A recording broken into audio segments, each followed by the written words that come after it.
to explore concrete and practical recommendations. So I see we just went live on Facebook. So one more time with the intro. Welcome to Roots Connections on Q. I am your host, Simone Matthew. This is episode number 20 of Roots Connections on Q for today, Wednesday, March 9th, 2020.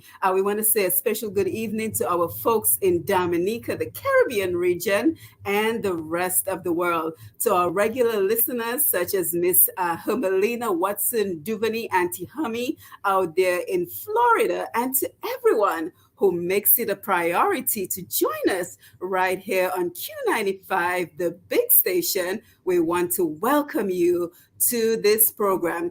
This is our time when we come together as one united Dominica. When we here at Q95, we bring all sides together with the mission of tapping into the expertise of our Dominican brothers and sisters at home and abroad to explore concrete and practical opportunities to provide financial opportunities, financial independence, and economic empowerment for our brothers and sisters at home and abroad. So today we're talking about youth unemployment in Dominica, the reality, the consequences, and the future of our young people. We are joined by a wide cross-section of our society, and we're very happy that they're here with us.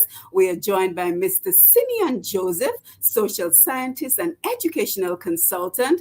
Senator Clement Masler, UWP Senator, Miss Whitney Milliner, international relations and social student at the University of the West Indies, and Mr. Dunstan Margie Peters, who we know also well for being a social activist and a youth advocate. You know, and with so much going on in the world today, we look at the war in Ukraine, we look at threats to the CBI program, we look at rising gas prices and other prices around the world, and we look at the increased violence, even right in our own backyard in the Caribbean island of St. Lucia. Our young people may be feeling that they are getting lost in the shuffle, that they are simply not a priority. And this evening, we are here to tell them that this is not the case. We are here to reassure them that they are our priority, because all that we are fighting for is to provide them with financial opportunities and to secure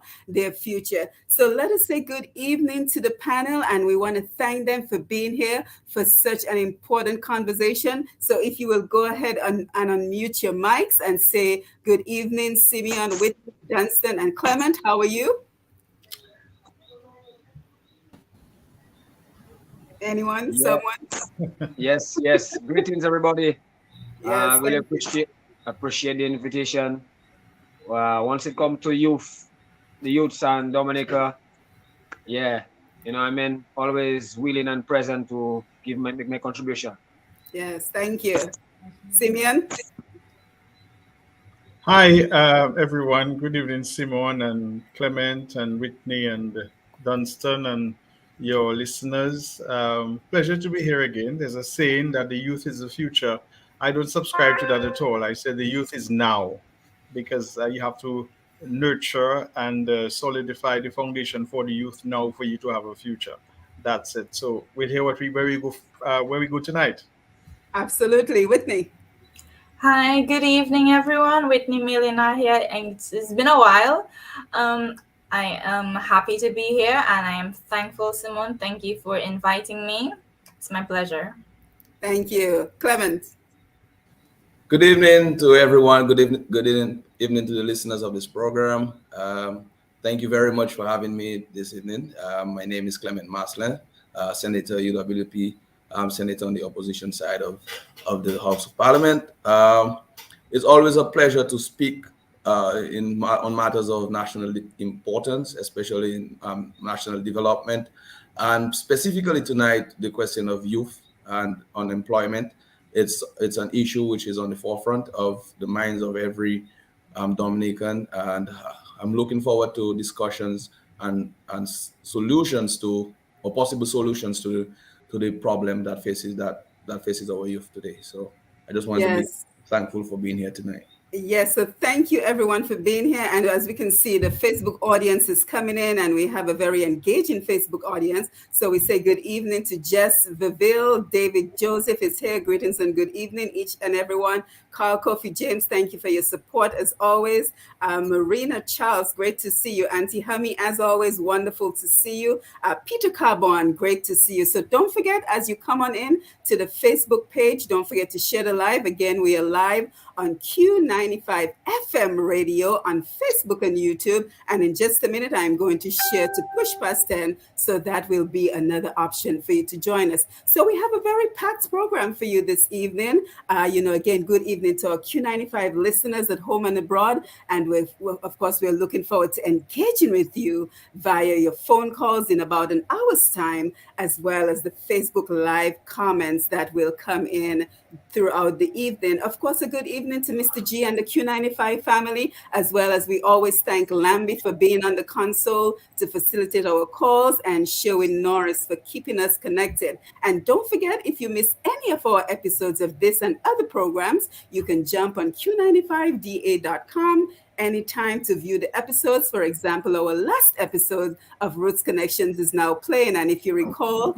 that was customer service in Dominica and the impact on economic development. So again, that website that you want to check it out is Q95DA. You can also listen to Q95 as well as checking out the podcast. So lots of great information on Q95DA.com. So again, if you're just joining us, we are looking at youth unemployment in Dominica, the reality, consequences, and the future of our young people. Do our young people have full-time jobs and opportunities for advancement so that they too can become financially independent? They can buy their homes, they can pay their bills, they can support families, and they can contribute to Social Security for their later years. So in an essence, that is what we are looking at tonight. So as we again welcome our panel back into the conversation, we want to hear your name, your profession, just a little bit of information about where you were born and raised, the important values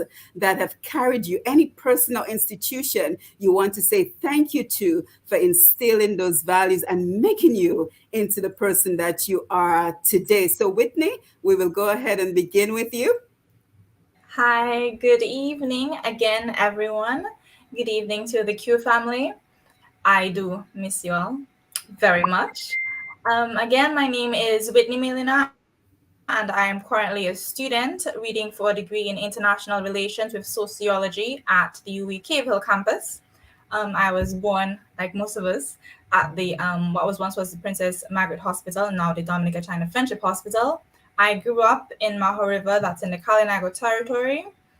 And growing up, I was taught the importance of accountability and hard work. My mom would always say, no one owes you anything. You must work for what you want. You have to work to get where you want to be, and let that work speak for you. Absolutely. Anyone you want to, personal institution you want to say thank you for instilling your values?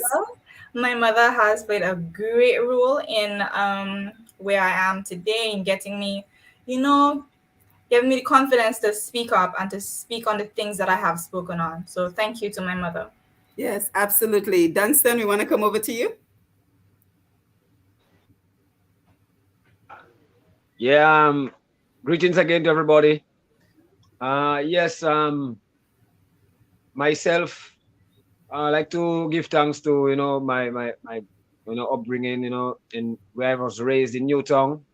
I'm from Newtown, Charlottesville, Harlem, the mecca of football, and so that community is a community that's it's a challenge, when you're raising this community, and you have a good support base of the family and the whole community, granny, auntie, everybody. So I want to give thanks to all of them, my mom, my dad, everybody that played a role, also all the different institutions I passed through that, gave me the opportunity to develop myself. Like WCK is a one that I must, because I had to go through that channel, and I learned a great deal through there in terms of leadership and, responsibility and all that.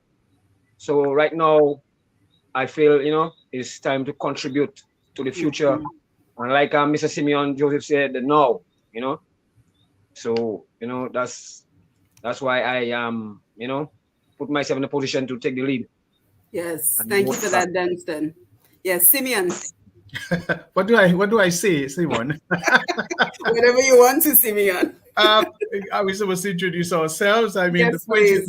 well, I'm looking forward to this program. I'm happy to be part of this discourse and this dialogue on youth and unemployment. There are so many concepts that have to come out this evening. I hope we can explore them in the next 2 hours.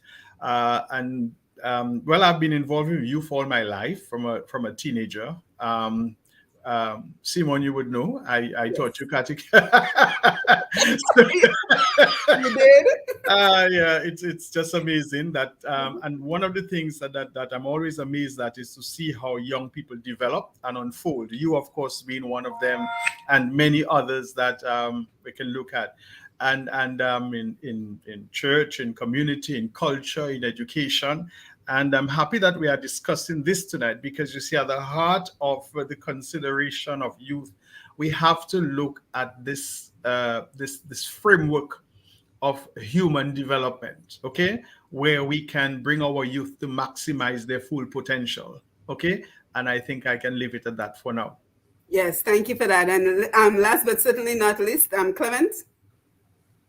Yes, again, I just want to firstly recognize the enabling power of the Most High. That is one of the main areas in my life. I think a lot, or if I've attained anything, I just always want to stop to consider, the goodness of God over my life.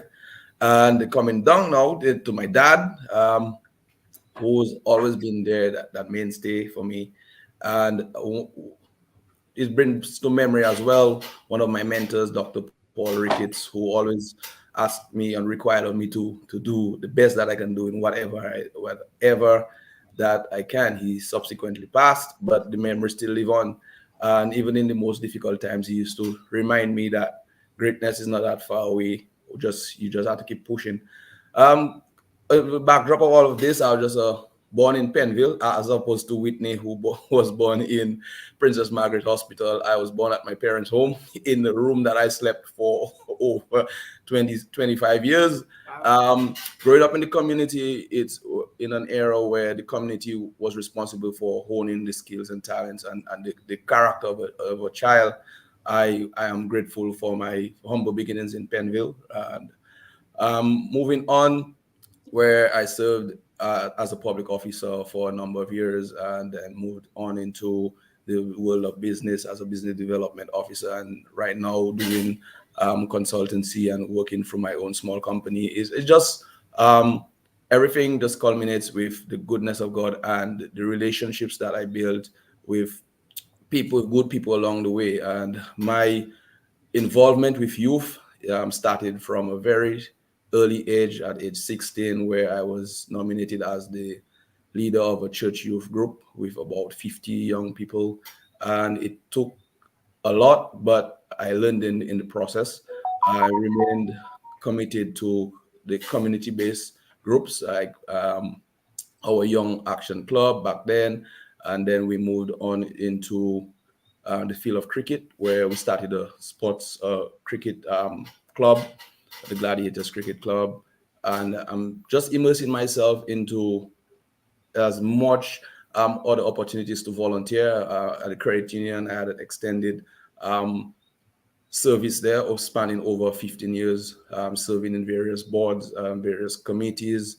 And in that process, you find yourself being exposed to new challenges, which developed your character, developed you as a whole, as a person on a whole. And finally, you immersed into politics, which really is a humbling experience, where you meet people from different walks of life and you have to share one common goal. And most times you have to really listen. And that is one of the critical things that we tend to overlook.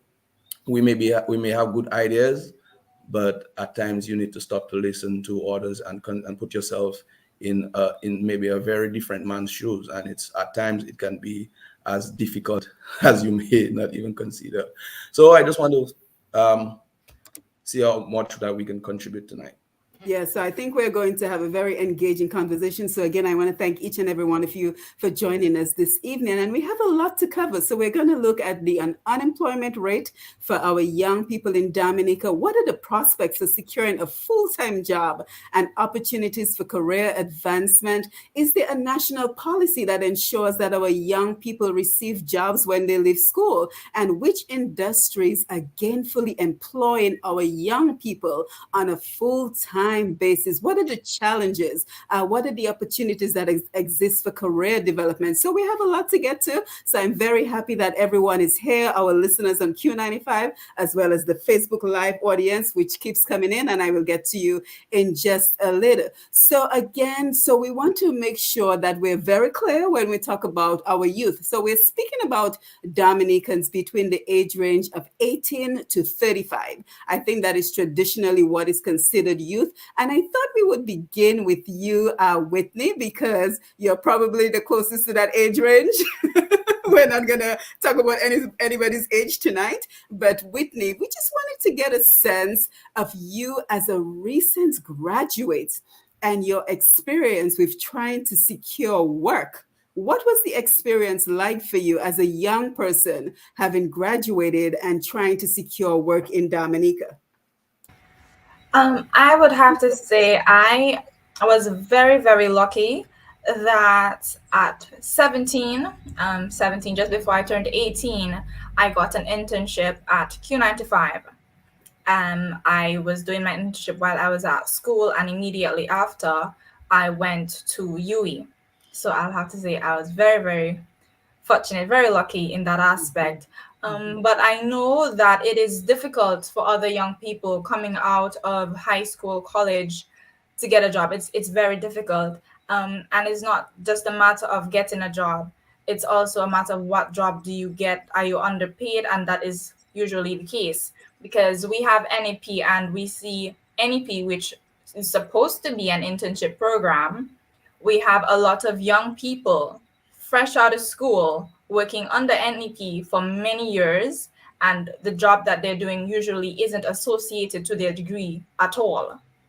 So I think that is an issue. That is a major issue, because if we have our young people in that situation and they're there and they're stuck in that situation for such a period, are you even motivated to do anything because you're there and you're stuck? What does that say? What does that show to other young people, right? Because I know as a young person myself right now, the young people in Dominica, it's like we need to get out. People are trying. You know what? My goal is to leave the island, because I don't want to work on the NEP for $600 to $1,200 dollars a month, and that's what it is. So it's very difficult for young people who have just graduated and they're looking for a good job. And I want us to jump right into the NEP, which is the National Employment Program, because that is usually the first thing that comes to mind many times when you think of the work that our young people are doing. So Simeon, I want to come over to you, and then I want to get the observations from the rest of the panel in terms of where do you see young people being employed in Dominica? Are they gainfully employed? Are they employed in full-time positions with prospects for growth? So Simeon, let me come over to you. What can you tell us about the National Employment Program, and what do we need to know about this program? Okay, I think you're putting me on the spot there. But before we really look at the National Employment Program, which to me right now I have come to reduce as an activity, a political activity. That's what I see it as, because in comparison to what you call youth internship and employment programs worldwide, when you compare and you match even that of Jamaica and Trinidad, the HEART program in Trinidad with the the HEART program in Jamaica with the YTEP program in Trinidad, you will realize that there's a significant gap between the approach, the policy, as well as the practices that are involved in youth engagement and employment. But Simon, to give this discussion a little bit of substance, I would like us to have in our mind some key definitions, because once we are discussing unemployment, we have to look at certain definitions. You would agree with me? Yes. So we have to look at what being employed means, right? And we have to look at being employed as persons who work, who get paid, okay, who are engaged in business, because sometimes employment doesn't necessarily mean being employed by somebody.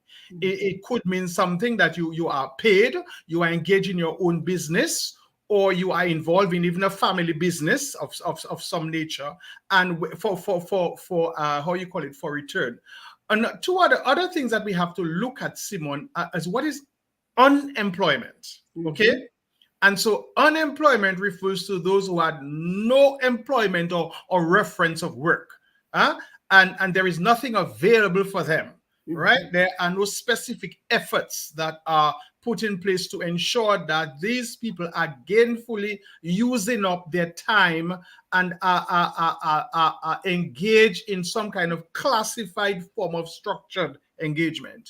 Then we also have to look at something which is very significant when we have to talk about employment and unemployment. We have to look at certain things like the civilian labor force. And also underemployment. Right, we're coming to that as well. We're coming to that. We have to, but if you have to look at unemployment and employment, before we can go to underemployment, we have to look at the civilian labor force. And that is all the persons in the country who are classified to be employed or unemployed, okay? And then we have to look at our unemployment rate, which unfortunately is something we do not know of in Dominica. In other words, we do not know what is the number of unemployed persons in Dominica as a percentage of the labor force. And then we also have to look at the labor force participation rate. And that is the force of participation is the labor force as a percentage of the population. And then we have to look at the unemployment population ratio. That is the number of persons who are employed as a percentage of the population. And then as well, then we come to underemployment. That is persons who may be employed, but because even if they are employed, the quality of work that they invest in is somewhat lacking. So it is important to look at those classifications and definitions before we look at unemployment, because many times we tend to think that a farmer is not unemployed, that a young artist is not employed, that a DJ is not employed. Too often we look at employment as persons who are engaged in working for some entity, some organization, or for some government, okay? We also have to look at underemployment, which is critical to understanding where the youth are in Dominica. Because as Whitney spoke about, we have a lot of people who are engaged in employment, but they are not maximizing, okay, the time and their effort and their energy and their labor in what they do, okay? And then we also have to put into context, let us look at that, put into context those who are employed in illicit activities, persons who obtain income, persons who are able to purchase cars and jewelry and clothes and feed their families through illicit means, okay?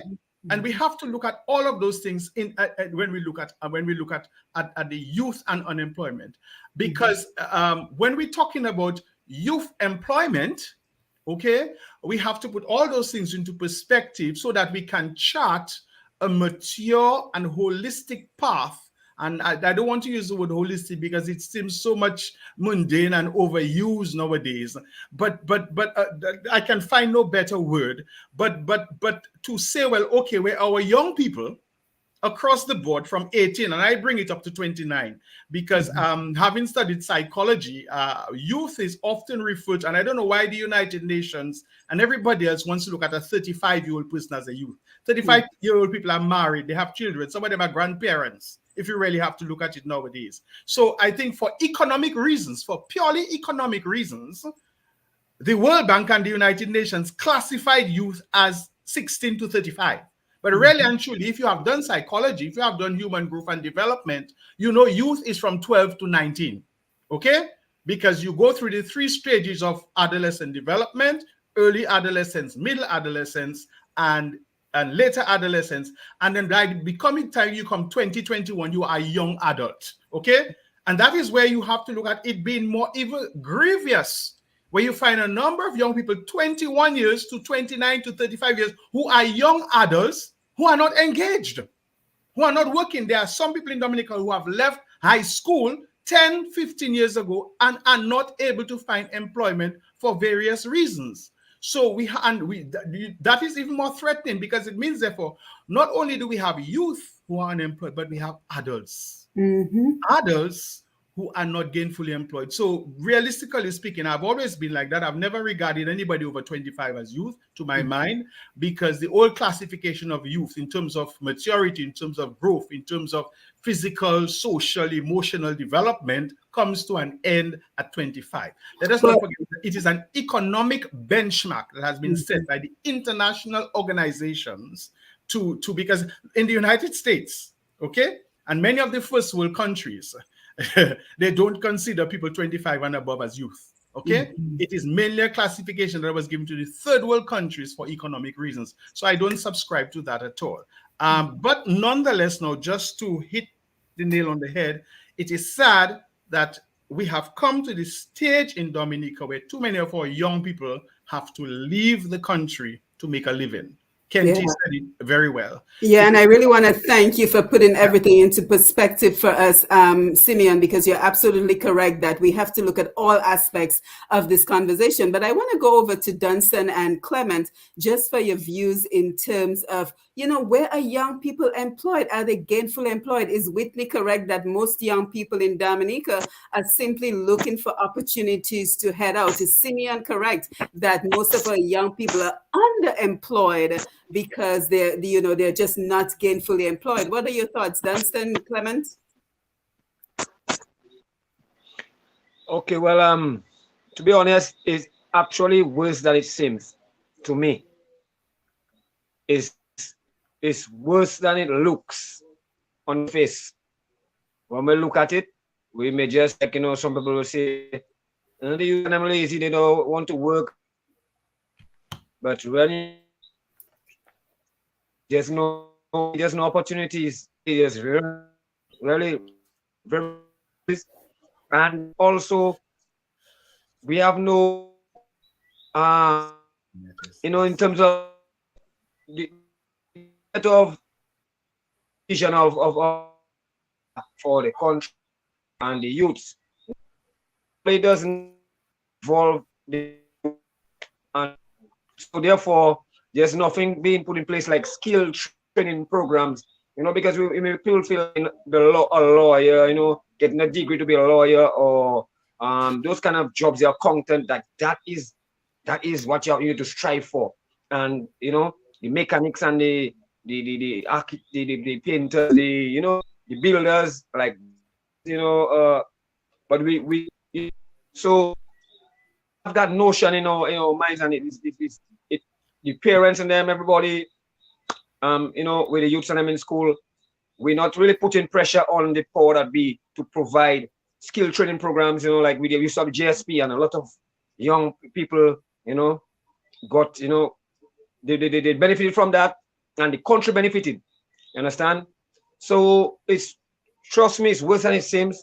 And really, right now we have youths and them actually losing their mind. They're frustrated. They're not, they want to be able to live, to buy things they need for themselves, and and it's difficult, and it's very sad if you check in the AP the psychiatric unit, and a lot of the youths and them are losing their mind, and it's hurting when you see a youngster that you see going to school, and then a couple of years down the line after graduation, or 2-3 years down the line, you see that same youngster in a security officer uniform with a baton, and that's not what he wants to do, but he has no choice. That's what's available. And on the doing port officer, you're not doing something that you went to school for. That's what's available. So you're just grabbing it because it's a means to end at the moment, and you don't even seeing like where you're gonna go from there. So your next thing is, let's see how you got much money you can collect for you to come out there, see if you can go somewhere where you can get opportunities, see if you can make a backdoor, see if you can go Wada, St. Lucia, anywhere else but here, And today I read a post, one of my brethren had a post on Facebook, which is fitting to the conversation we're having there. And he was stating that, you know, the government giving the scholarship, assisting the youth with getting going on and study, and then the youth don't come back to give back to the country and stuff like that. And he's saying, like, you know, it's almost like a waste of resources and doing that.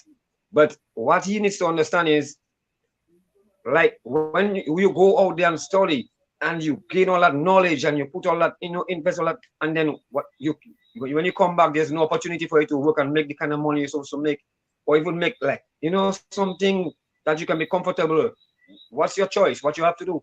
You know what I mean? So you cannot you cannot say it's a waste of resources. You have to say that the people, there's the enabling environment is not in place. So, you know, what's the youngsters to do? We need to do better. Thank you for that. We need to fix that. Thank you for that, Dunstan. So, Clement, I want to come over to you for your observations, especially maybe if you have any information on the NEP program. But I also want to make sure that we did our due diligence on this program. So I went ahead and did some research trying to find, you know, unemployment and employment rates in Dominica.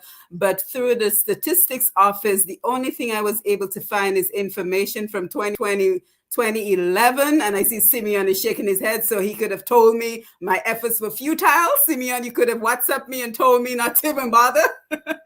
But again, the only information I was able to find, unfortunately, is from 2011, which is completely outdated information. So essentially, if anyone on Facebook has some information, they can point us in the direction, because this is what we're here for. Me, the panel, we're not going to have all the questions, all the answers to the questions. So we're not going to have all the answers to the questions. So we're looking at you, Facebook. We're looking at our callers. If someone can call or send a message via Facebook. And again, we are live on Q95 FM radio, as well as Push Past 10 on Facebook, to let us know where can we find some information on the employment rate, especially as it relates to our young people in Dominica. We would certainly appreciate it. And as the conversation goes along, we're looking forward to your contribution as well. So Clement, I want to come over to you for your observations with regards to youth employment in Dominica, and any information you can share on that program, which seems to be so popular in Dominica,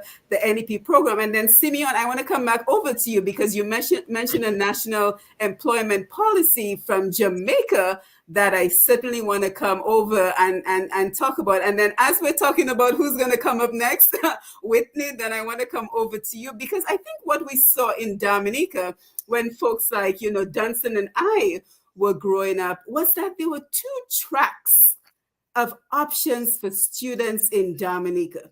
You could either pursue the academic track and become a doctor, you know, a lawyer, an architect, or you could pursue the technical track, where you could earn a skill, you could get training and gain, you know, employment, full-time employment. So we have a lot of conversations. So I hope everyone knows what I'm coming over to them for next. So Clement, over to you. All right. Just to chime in on the issue, first of all, I really want to say that Dominica, our young people are very talented, and what we have seen is the decline in the economy. So once the economy continues to decline, then the chances or the opportunities for employment will also decline. There's this inextricable link with the economy and employment, and this is what has been plaguing us for a long while now. And if we look at China was able to pull itself out of poverty by really radicalizing its economy and creating opportunities for its own people. We haven't seen that trend for over 20 years. With the decline in the banana industry, agriculture continued to decline, and we have more of a consumer-based economy where we import everything. We're dependent on the sale of economic citizenship. And a very important point in that, and then that will now dovetail into the discussion of the National Employment Program, is that the declaration of one university graduate from every household, at that time it sounded like the big idea, the big thing. But 20 years into it, we have seen the cons of that initiative. most of it was basically catered at having academics at the forefront. For a country where we are filled with natural resources, agriculture is one of our main, should have been our mainstay. We have seen a lot of individuals going into business, studies into business, law, and other professional services, as opposed to really the trade part of it.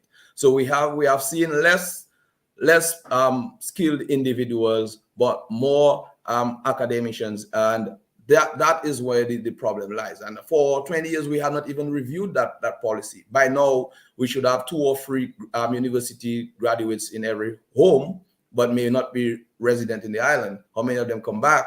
And what are the opportunities are there for them? And then we come into the discuss of being underemployed.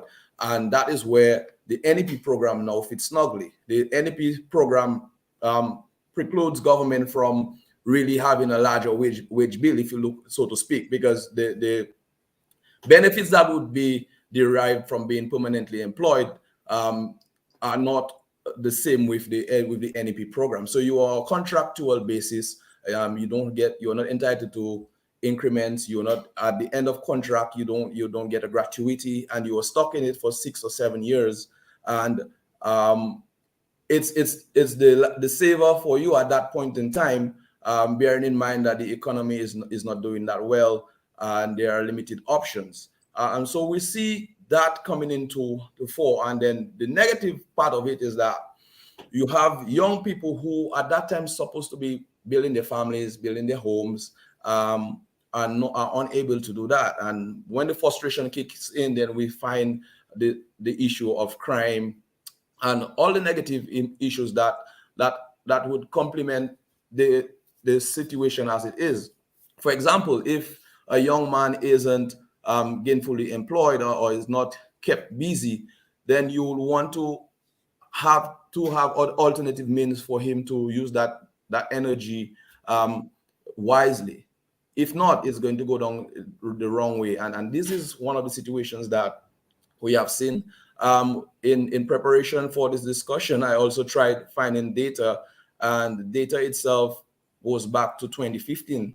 And it's not even encouraging, where you have 23% in 2015, it was reported that 23% of the working force is unemployed. And even more so, the alarming figure is in poor families, 40% of the young people are unemployed, and in more in wealthier families, you have 16%. This data, I'm sure today it's worse than how it is. We can well imagine that with most of the premier jobs being occupied, the young people who are now coming in are forced either through the NEP or forced into other fields, which really doesn't cater for them, as Dunstan rightly pointed out. So it's a situation where better cannot be done, worse continues, and it could be frustrating for us as young people to, and a lot of times we tend to underestimate the sense of pride that a young person has in their country. For you to come back home to contribute and do things that would contribute towards the advancement of your community, or even to take care of your parents, and you are unable to do that comfortably, it really doesn't sit well with young people.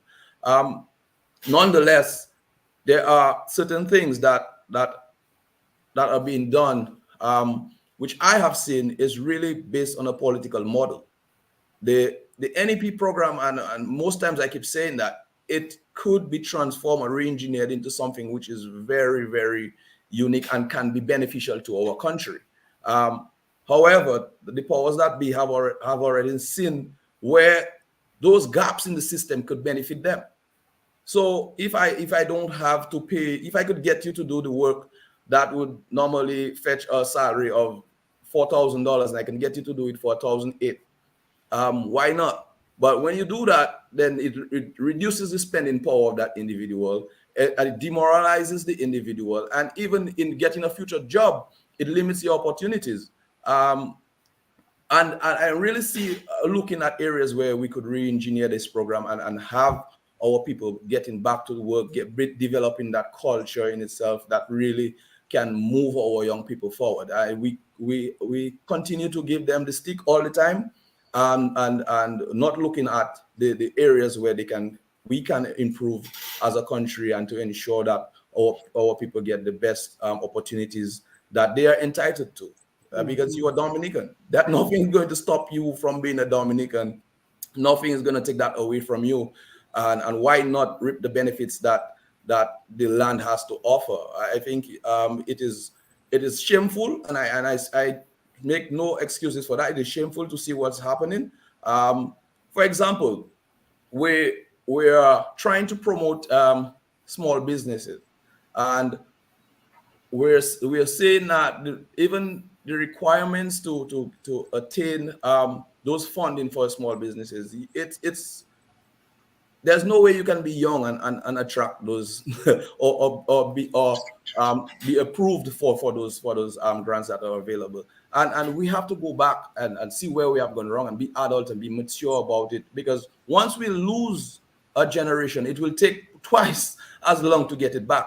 And we have seen that gradual decline. And another point I always say, I sit in Parliament, and it irks me to really hear the other side boast about they won 18-3. All right, you won 18-3, but the people have been losing all the time. And I keep saying there's no reason why I would boast 18-3 when all I am governing is of poverty and decadence. And we have seen that over a long period of time. And I don't want that to be my legacy. And that is why we continued on the opposition side of Parliament to really ask for better for our people, regardless of the color, regardless of your political differences. At the end of the day, we all fighting for one common goal, which is the improvement of our NHI. Yeah, thank you for that, Clement. Very, very well said. So, Simeon, I want to come over to you for your thoughts, and also that that policy you mentioned from Jamaica and one other island, because it seems like that is a model that already exists that we could potentially adopt some ideas from and implement in Dominica. So I want to come over to you for your thoughts, and then Whitney, of course, we're coming to you to talk about the whole concept of technical versus academics. And Whitney, I also want you to talk about the consequences that you've seen with the young people in Dominica as it relates to unemployment, being underemployed, and what your experience has been with that. So Simeon, over to you. Okay, very good intervention there by all the other panelists. I'm very encouraged by what Clement and Maggie had to say. But you see, stemming from what you spoke about, Simon, and what Clement in particular mentioned, you see, the basis for planning national development must be based on statistics. Mm-hmm. Okay, if you do not do national statistics, what are you planning for? Okay, so if you do not know your population data, if you do not know how many young people there are in Dominica, how many young people there are in Dominica between certain ages, who are you planning for? What are you planning? Okay, that is the basis upon which you plan. So even the ill-conceived, it is now ill-conceived. It was a good conception at the time, NEP. But now it seems ill-conceived because it is not bearing the results for youth development or for national development. It seems, therefore, we are turning a lot of our young labor force into what you call decadent, subservient agents of the government and of businesses. So they are, as Clement rightly said, they are just filling in the gaps with lack of no dignity, lack of appreciation of worth for their qualifications or their skills, and none of those things there. So one of the saddest realities I have faced is when I have met many of my students who have been to study and they have come back to Dominica after spending 3-4 years overseas, and they cannot get a job for a year or two. And when I ask them all of a sudden, where did they get them under the NEP? They got something in the NEP, but it's not permanent. I mean, what kind of stability are you creating for someone who has been to study, who has come back to their country, who has been looking for employment, and because employment leads to financial stability, it leads to a lot of other opportunities for you as a person to grow, to have a car, to build a house, to start a family, to begin your savings or your investments. Without that, without proper employment, you're not going to be able to do those things. And so it is very sad that we do not. So when you ask for the statistics from you're not going to get it. And so I ask the question, when government postulates all these programs that they are doing, on what basis are they making those decisions? When they say they want a graduate in every household, or they want to employ so many people, or they want to undertake so many programs, on what basis are you doing that? What is your catchment for determining those policies? How many, if you have to say you're going to employ young people of Dominica, how many are between 20 and 25 and 18 and 20 and 20 and whatever? How are you making those decisions?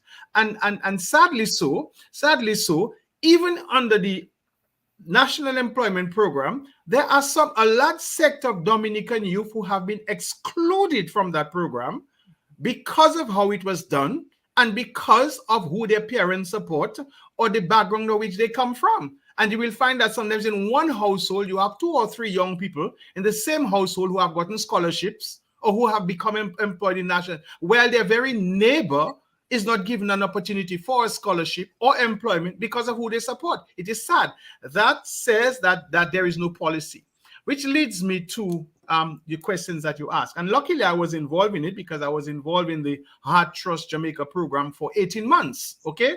I was also very much observant of the YTEP program in Trinidad. You see how that was done is that they began with the entry points. Those who are university graduates, those who are high school dropouts, those who are high school graduates, and those who, for instance, may not have obtained. So the entry points were that the government of Jamaica passed a law where they call it in Heart Trust, Human Employment and Resource Training, HEART, okay, which was governed by an independent statutory body, financed by taxes from the local businesses, whereby any young person in Jamaica could apply to that program. They would go for some period of training, some period of orientation, some period of induction based on their qualification or their status.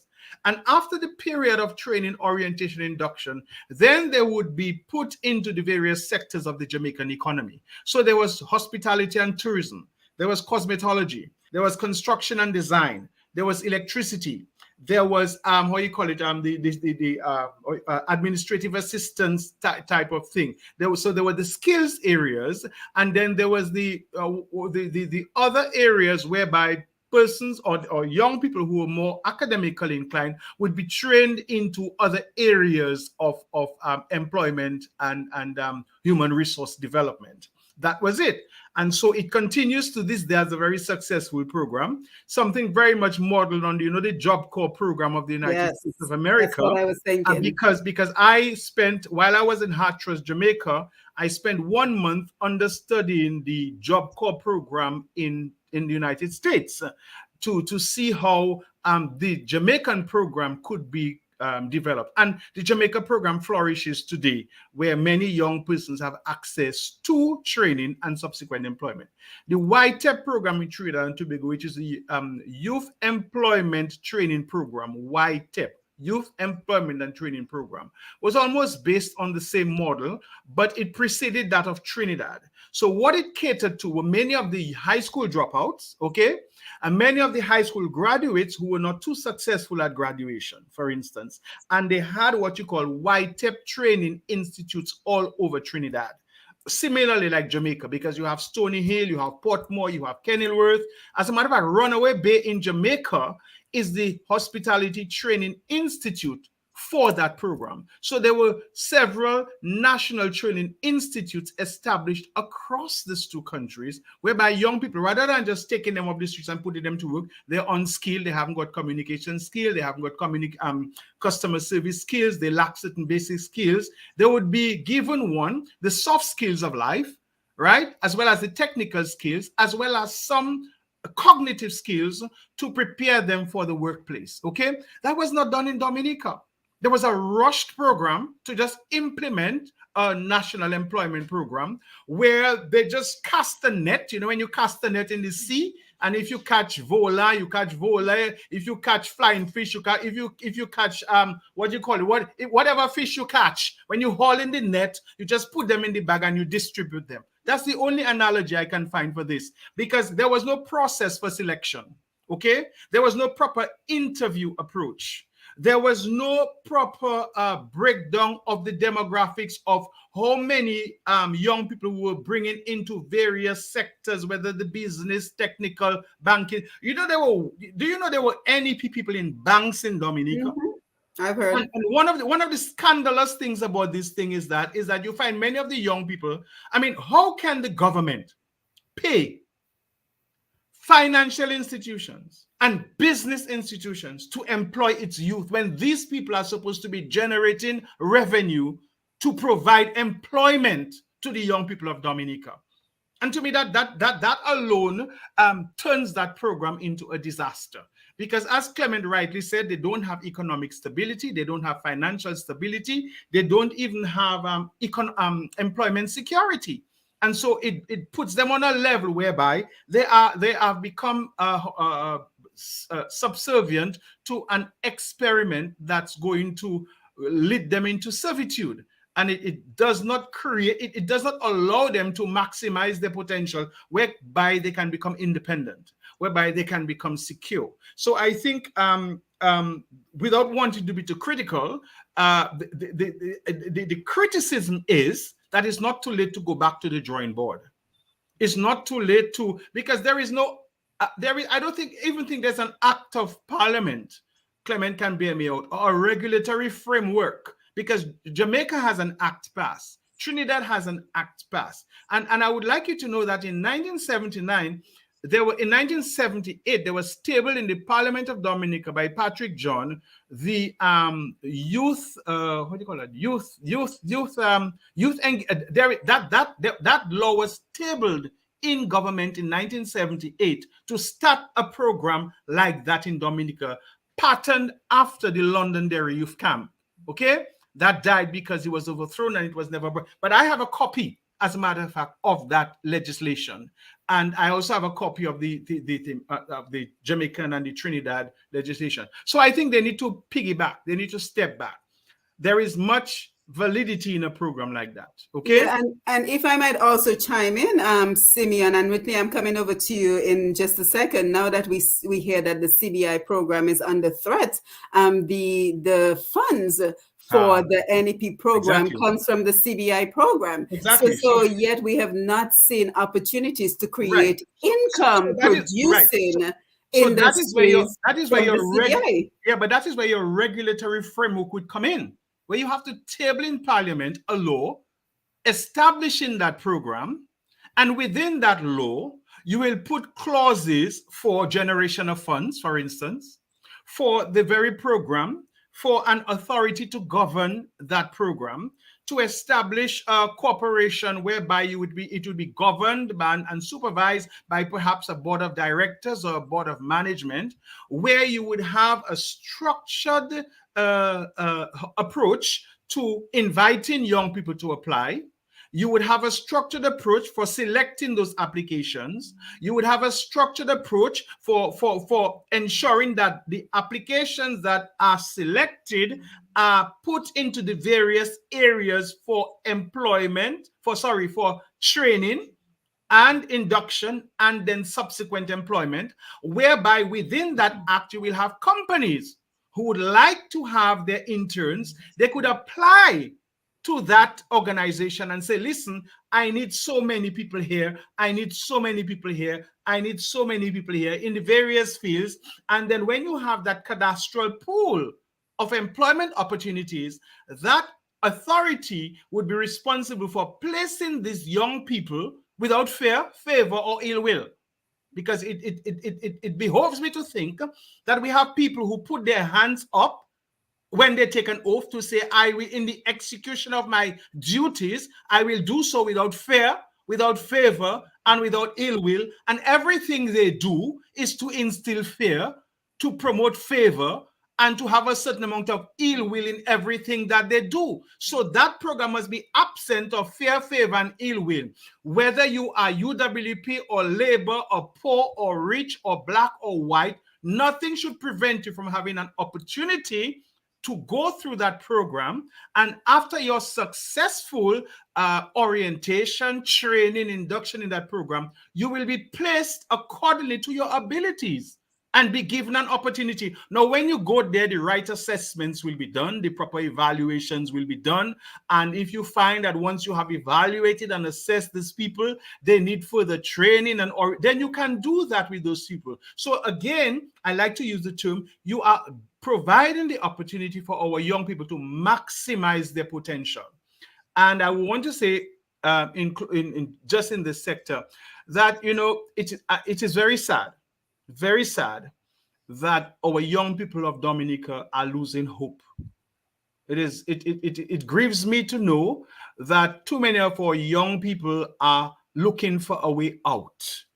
We have an increasing number of young people who are leaving Dominica through the back door, who will secure a visa only to depart from Dominica, never to come back, who will unsuspectingly and without first choice do things like that is why you see the police force, the nursing program, and the fire service and the government program is so lacking in passion in what people do, because people don't want to be, that is all they can get to do. Their power rep asks them to become a policeman, but they don't really want to protect and serve.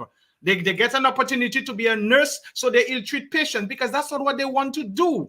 And so they opt for political opportunism without having passion and interest in what they do. And so it resounds to those things. Or they will work at Clay Harbor, and which to me is Dominica's largest employment agency anyway, where you make young people slaves to telephones, to those kind of things there. And so you see, we need to create a more enabling environment where our young people can flourish, can grow, can learn, can strengthen the very human resource capacities that they have, so they can become fully developed for the benefit of Dominica, because it is Dominica that will not be the better off when our young people leave and go, when they are not fully trained, and when they are placed into positions whereby they serve the country begrudgingly without their full heart and mind. Yeah, and that brings us very nicely into the next segment. So Whitney, we've had quite a bit of a conversation, so I want to come over to you for just your thoughts in general. And let's just start going into the next segment of the program, where we talk about the consequences of what we're seeing with regards to youth unemployment. And I think you can speak on that both as a Dominican and especially as it relates to our Kalinago young people who seem to be at an even greater disadvantage.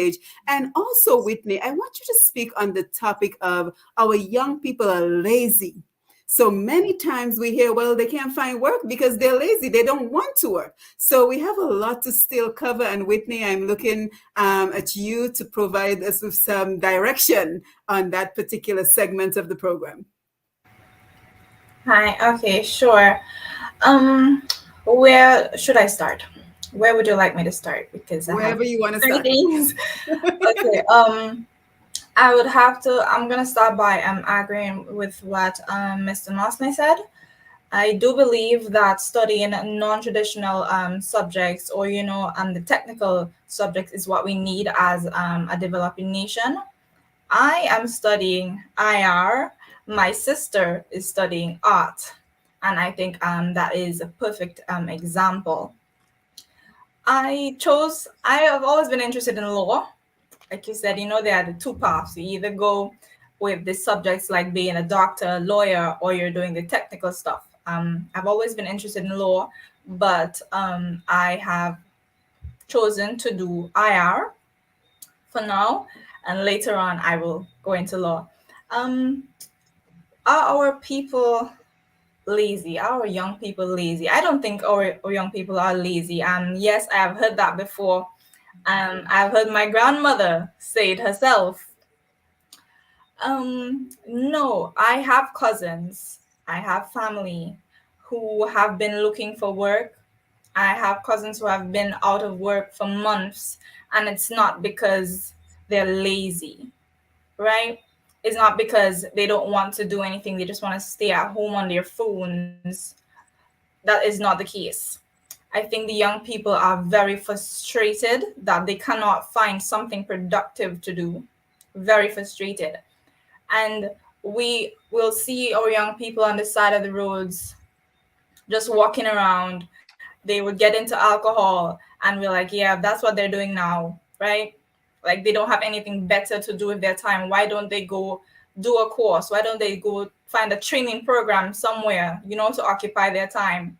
And I think people say that, but they don't really understand what some young people are going through right now, how difficult it is, and how stressful it can be on them and on their mental well-being. Because, as I said in the beginning, some people are in the same position that they have been in for many, many years, and that can take a toll on your mental health. At a certain point, you will give up. You will think that there is nothing else to do, that there is nothing else you can do to help yourself or to get out of the situation that you are in. And that, when you lose motivation to do something to better yourself, I think that is very detrimental to you as a person, to your well-being, physical and mental. So I do not think that our young people are lazy. I think they just don't have the opportunities to do what they really want to do for themselves and for their families. Yeah, and do you also think that the young people of the Kalinago territory are even at a greater disadvantage in terms of employment? Yes, I do believe so. I think earlier today, we had the launch of the Kalinago Development Fund. And I would just have to say that I am personally very happy about that, because that is something we've been asking for a very long time. And I'd have to agree with our minister there that if used properly, if used appropriately, it can help decrease, unemployment among our youth. If they use their funds properly, if they invest it properly, it will help the young people. So yes, but we do have an issue in the Kalinago territory in terms of unemployment. I would have to say, though, from the last time that I've been there, I know of young people who have taken, their situation to their own hands to help themselves. They have started farming. I know of a few young people in my village specifically who have invested their time and what funds that they have into gardening, into the agriculture to help themselves. Mm-hmm. So that's a good thing, and I wish that more young people would do that, because sometimes we always blame the government that we need, you have to give us more jobs, we need more jobs, but at the same time we need to understand that there are little things that we can do for ourselves. Absolutely. And that's one of the reasons that we do this program, because we have so many resourceful people that we can bring together to create these economic opportunities. And now with the world gone digital, this is a world without borders. So we can create opportunities no matter where we are in the world, so that those of us who live in Dominica can reap the benefits. So Clement and Dunstan, I want to come over to you as we continue talking about the consequences of the high unemployment rates that we see in Dominica. But before we do, Lambi, I want us to go ahead and share the numbers. Just give me 1 second. And I just want to remind everyone that you're tuned in to Roots Connections on Q with Simone Matthew. And today we are talking about youth unemployment in Dominica and the consequences, and just, the final segment of the program. I want us to inspire hope. So what can we each do to bring our own efforts to the front to ensure that we are creating opportunities for our young people? What can each one of us do? And we're also joined, our panel this evening is Mr. Simeon Joseph, Senator Clement Masle, Miss Whitney Milinar, and Mr. Dunstan Margie Peters. So, Lambi, if you could run the numbers, please. The numbers are 449-3095, 449-3096, 449-3097, 616-4257, and the international number is 305-432-98 9624. Back to you. Yes, and we have quite an engaging audience on Facebook. As always, we thank you for your contributions to the discussion. So, Thaddeus James, I see you. Good evening. Thank you for being here. Augustina John, Jared Dorset. Augustina John says Brampton, Ontario, Canada is in the house. Let's take some of the comments while we await your calls, because I know we have a very active Facebook audience with us. Viva Mamo, thank you for sharing that resource.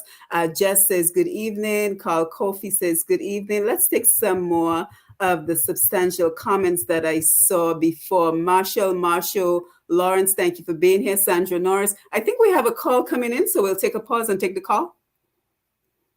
Good evening. This is Roots on Q. Go ahead with your call, please, sir. Or mom. Hello?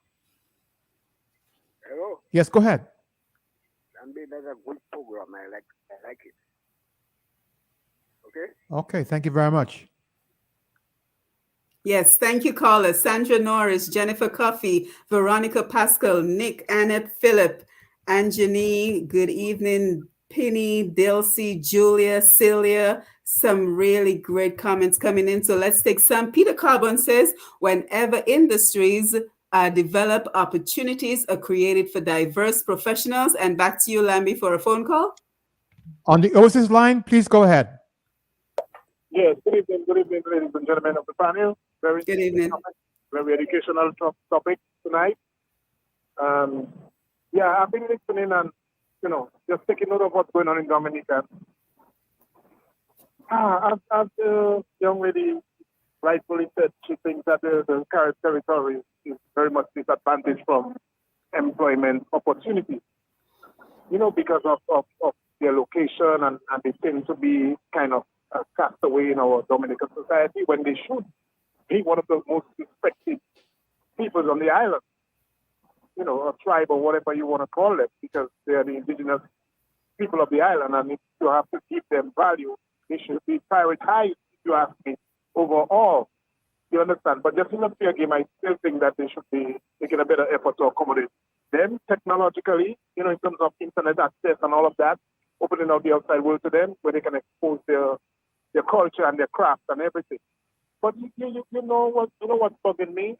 You all just mentioned about they open up some funds again for small business, and that is just a mind-boggling situation for me with the small business and the financial injection into the small business economy to try to, encourage people to get the monies and so on and to develop businesses. But I'm asking myself, in this trying time, one of the most, if we pay attention as a government, I say we as a government, because to me, everyone has a practical governance right now because it's all hands on deck. As the big man said, all hands on deck. But you try to be on deck, and some people push you aside or them say no mind. But I think really and truly, with what we are faced with in this global economy and the challenges and the competition, knowing that we are almost last in the race, I think when we come in, we have to come strong and we have to come correct. What do I mean by that? All the monies they put there for investment, to me, it's a gamble. These that are going to attempt to enter a challenging and competitive world without no training as to how to enter that world and how to live up to the expectations in terms of how fruitful you are in your business, right? And when you take immature entrepreneurs like that, one of the first things I think anybody good thinking person would do is to run some serious tutoring and mentoring programs in terms of structure, bookkeeping, management, and everything possible to try to keep that business afloat and thriving so it can have the necessary impact into the economy and into the people's financial well-being and their family wealth, inheritance, and so on. You understand what I'm saying? So I see we're doing all these monies and all these investments, but I see it's a disaster. It's going to go down without no proper, work ethic. People are going to be going through a new business with trial and error, with what they think in their mind is right, and they're going to burn to learn, where we cannot be burning to learn to be a real competitive people in this this economy. So I think that topic is a very good topic, and I just want the government to kind of reflect on how they apply things and to put a system in place where when they apply, we can make the best out of it. Okay? Yes. Thank you, caller. Thank you. Yeah. And we have a panel. Please make some notes on anything that you want to respond to with the calls and the comments that are coming in. Hermelina Watson Duvernay says, Mr. Joseph, do you think that after a while the young people will give up on education because there's nothing for them just joining the police force or working in a hotel for peanuts? Marshall Lawrence, so Simeon, you'll answer that question in a minute. Marshall Lawrence says, what if some young persons get together and start creating companies? Yes, the trust factor may be real, but it might be worth trying. Snapalora, I think more young men and women into agriculture more than 20 years ago, because agriculture changed from the hard labor to more technical way. My comment is non-partisan. Great discussion. Thank you. Viva Mamo, again, thank you for sharing that link. Gabriel LeBlanc, a government with a one-side vision, CWO, Cool Out, Red Clinic, and NEP, a my, me, and I doctrine by the Skerrit regime. So that's his comment. Celia, very good, Mr. Joseph. Carl Kofi James, well said, my fellow schoolmate, Mr. Joseph. We must align youth skills and sports with academics, thus creating a balanced mind in a sound body, but the enabling environment must be at the forefront of the government's youth development policy. So we'll take a break here. Lambi, we will take the call and then we'll go over to the panel. Thank you, caller, for being there. Go ahead, please. Good night to you, Mr. Lambert Charles, and to Simone and her panel. I think a very good program tonight. I just wanted to remind the panel that whenever you establish an industry, there are a number of professional jobs that's being created. Accountants, computer operators, researchers, chemists, and biologists, and agriculture. But when you destroy industry, so when you invest, let's say, in the agricultural industry, it's not only farmers that are benefiting, because they need all these services that is provided by the professionals. The same people who go and study and come back can make farming more efficient. But I want to give an example of young people training and development program. We established a young farmers and training and development program when the United Workers' Party was in government. And this provides the opportunities of training and preparing young people for the farming industry. And that is what is required for every industry. You must have the training, the mentoring, and as you say, the attachment, internship for people to get the experience to go out and be on their own. Just giving money to young people and say, small business. I know it's just, we did that for 5-10 times already for the last 20 years, and we cannot point out to one or two businesses that succeeded in that kind of approach. So thank you and good night. Yes, thank you for your comments. So panel, let's come over to you, Simeon, if you want to take that question that was sent to you about if young people will give up on education. And then our panel, I want to hear your thoughts on anything that you heard on the calls or any of the comments that we read so far. Well, Simon, I certainly hope that our young people do not give up on their education. I think we have to rekindle in the minds of our young people what is the purpose, what is the objective of education, okay? Unfortunately, our education system in Dominica, as we have it now, has become very homogeneous and very heterogeneous, okay? In the sense that we have let's put it this way, it seems now that our primary schools are grade 6 and common entrance assembly lines, and our secondary school are CXC factories. So what we celebrate is students topping grade 6 and students topping CXC. Okay, that's what we do. And you will find that in our education system today, a lot of parents, teachers, principals, from the time they enter first form in a secondary school, they teach towards passing CXC. That is not the objective of education. That is not the purpose of education. And unfortunately, without clear philosophical leadership, because it starts from the top, starts from the government. It starts from the Minister of Education.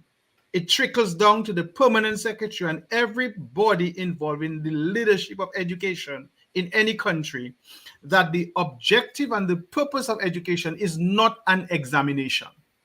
Okay? It is to develop an individual. That's why the two terminologies communicate. Primary education, which is first, which means what should be taught first at the learning level, and secondary, what is the secondary stage of learning and development that must be built upon the first stages of learning. That's why it's called secondary. That is why it's called secondary education. So you have to look at what aptitudes, what attitudes, and what abilities you have to nurture and develop in an adolescent while they are going through secondary school. That's why the curriculum has been so designed in first and second form to do that, third form. But no, we have a lot of secondary schools in Dominica now who are even starting CXC in second and third form, who are streamlining children in second and third form to do CXC this and CXC that. The objective of secondary education is not CXC. And I want to revolutionize that statement today. And I want to say that it is a crying shame on the principals in Dominica who have that approach now. And the parents, because there are even parents who send their children to secondary school who says, my child should not play sports. Sports will take away from their study time. My child should not get involved in cricket and basketball and football. My child should not get... What they are doing is that they are depriving a young person of an opportunity to be fully developed. Because in the process of secondary education, you have to develop the aptitudes, thinking critically, reasoning, okay, expressing yourselves, okay, being able to write and communicate, okay, and problem solve, okay. What abilities you're supposed to develop in terms of your mind and your hand, and what attitudes in terms of your social skills. That is really what secondary education is for. And so that is when students should be even more engrossed in everything else as well as the academic. So when a child graduates and walks across that stage at secondary graduation, what is happening is that a child who enters at the age of 11 and 12 has graduated through the process of growth and development, walking across that stage to become a man and a woman in society. That's what secondary education is supposed to be. So I'm hoping that our young people do not see secondary school as just getting sick. Because I'll tell you one thing, and I want to mention one school tonight, Goodwill School, Goodwill Secondary School. Because when you look at the landscape of the young people who are making a significant country at J.R. Stephens and Company, SMAT, Fresh Market, across Dominica, many of them are Goodwill Secondary Schools. The tradesmen, the mechanics, the electricians, the carpenters, walk across Roseau, and you will see the students of Goodwill Secondary School making a major footprint on the economic development of society. Okay, and that is not to discount the girls from convent or SMA, but it seems to me that when you look at the residual labor force in Dominica, many of the grammar school, SMA, and convent children have left. They have left the country. And even those who have gone on to become medical doctors and engineers, they're not in Dominica. So young people, that's to answer the question, young people in Dominica have to understand that they are educating themselves for their personal growth and development and for the development of their country. And they must tell themselves upon completion of secondary school, am I completing secondary school to be employed by someone? Or am I completing secondary school or college so that I can become gainfully engaged in the wider society, be it in sports, be it in education, be it in whatever area or sector of the society that they can make a contribution. And above all, as they continue to make that contribution, they continue to develop themselves. They continue to learn and grow. They continue to avail themselves to whatever opportunities there are so that they could widen their scope of knowledge and they understand, because life is what do you call it? Education is a lifelong learning process. Completing secondary school or college does not end the education process. You understand? So I'm hoping that, but again, just to end, Simon, I can understand the question, because when you look at the number of high school graduates who are sitting on the sides of the street today with no hope. That's something that grieves me. That is something that my heart bleeds very much about, because I feel the pain, of too many of these young people who are on the street, who get. Can you, Susan? Let us look at this. I mean, sorry, don't rush me. Can you imagine what it is like to get up in the morning at 6 o'clock, not being able to leave your house, to go and earn a living, to come back home to eat bread? Can you imagine what it is when these young men have to get up in the morning with no hope and sit on the side of the road until sunset, just sit down on the block talking? Yeah. That is the elimination of hope. And we have to rekindle hope in people to say, okay, when I go to bed tonight, I have something to get up to go and do tomorrow. So right, and it does get worse, Simeon and Dunstan. I want to come over to you because Simeon mentioned removing students from sports, and I know that you're very familiar with that, as well as just the young people speak to you all the time, so you can share with us about their frustrations. But I have to tell you, Simeon, it gets worse than what you just mentioned, because I had one young man who said to me that his mother has now officially put him out of the house because he has no work. And the prices are rising, and many of our parents in Dominica are either unemployed or underemployed themselves.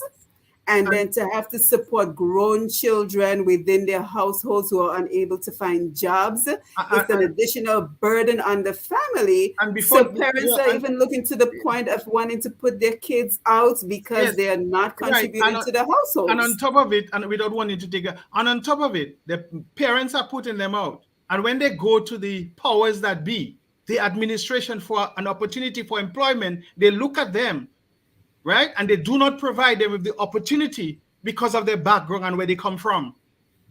That is where the frustration comes in, okay? And so that's why we cannot blame the young people, because for them to be facing that uncertainty, for them to be facing that rejection, and for them to be still facing the denial of opportunities, when opportunity should be created for them, that is not a very promising thing. Yes, thank you. So Dunstan, let me come over to you. Yes, a lot of food for thought. A lot to chew on. What I would like to say is what really makes it even more frustrating is when like there are a lot of people like myself who have a lot of ideas and are willing to contribute in bringing solution, and you are being, hindered, you're being cast aside, you're being ostracized and stuff like that. You know what I mean? That hurting, because you seen the solution is so simple. Like I don't know rocket science. I'm not going to university with big degree to understand. We know what our problem is, and we know the solutions, and we are willing to assist in bringing forward those solutions. But you being repressed and suppressed and denied the opportunity to contribute, and that hurts a lot. You understand me? And like we say, just like sports is my passion right now. Sports and music, them two there. These are two great multi-billion-dollar industries that we haven't even scraped the surface of in Dominica, which can employ so much people, which actually, when your passion become your job, then it's a dream, and when you have a talent, and a skill, and you can get paid, gainfully employed with using that skill and talent, boy, nothing feels better than that, I can tell you. You understand me? So I'll take sports for example. I mean, sports, the opportunities is endless, and every time the way I look at it, when I watch the young people on the road, I just see potential millionaires. That's all I see, potential millionaires, because we have the real raw talent. They have the raw everything to just develop them, put them through the structure that will just groom them to become professionals where they can be gainfully employed in doing what they love. And it's very simple, and it for instance, the Olympic committees, these associations, all these associations, this is supposed to be jobs, not voluntary. Some of them are voluntary, and these are these are full-time jobs. But because we're not looking at sports as a business, more or less a thing on the side, then we just think like you can just, a basketball association is just full of a whole executive of big people that have their things to do, to come and sit down there and volunteer to move a country's sport and expect it to go somewhere, and then people want to be watching you and telling you like, you know, all you doing, all you doing nothing. What can you do? You don't even have a budget, you don't have enough, you have to be there and you have your own thing to do. So that is a side thing, but that cannot be a side thing, because I mean, these kids, these youngsters, you can see them. They can see the vision. They have the vision. They have the drive and everything. But then they're not seeing no means to end in it, like in coaching and stuff like that. You're going to do a course. After you finish, then what? You're going to coach a team in a national league or amateur league, and nothing. You understand me? Yeah. Thank you for that, Dunstan. And I think we want to come over to you, Clement, because now we want to start talking about, hope. How do we inspire hope in our young people? You mentioned the opportunities to re-engineer the NEP. Whitney, you mentioned that many of the young people are going into agriculture. So let's provide some hope. Let's provide some inspiration. So Clement, I want you to just share any thoughts that you may want to share at this point, as well as let's start talking about solutions and hope. But I just want to remind everyone that we are also live on Q95 FM radio on Facebook and YouTube, so you can go ahead and join the conversation here. And I want to say good evening to Ziska. We want to say good evening to Nixon, Owen Prosper, Edna Jean-Jacques, Julie Polido, Francis Benjamin. Thank you for being here and sharing your thoughts. Isa Luca T-Man, you are on point. Maggie, brain drain is a major issue. So lots of great comments. Please keep the comments coming. Colson Shillingford, great to see you. So please keep the comments coming as we engage in the solutions portion, the solutions segment of the program. So Clement, over to you. Yes, the issue of hope, and there, I firstly want to point out hope in its true essence, not false hope. Right.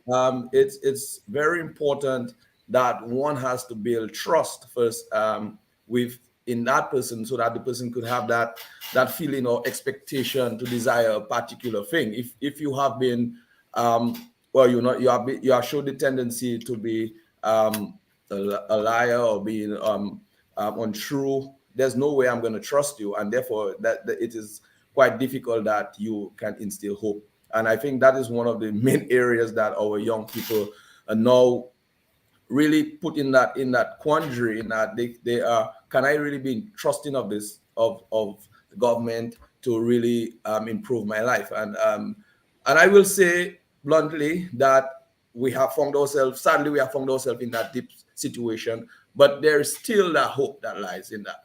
One, the creative talents of our youth is really underestimated. And you look at, for example, I was looking at that YouTube video from Kenton Sejean with that particular song, and it really shows how our creative talent, it really highlights what exists in Dominica, and this is just one of the examples.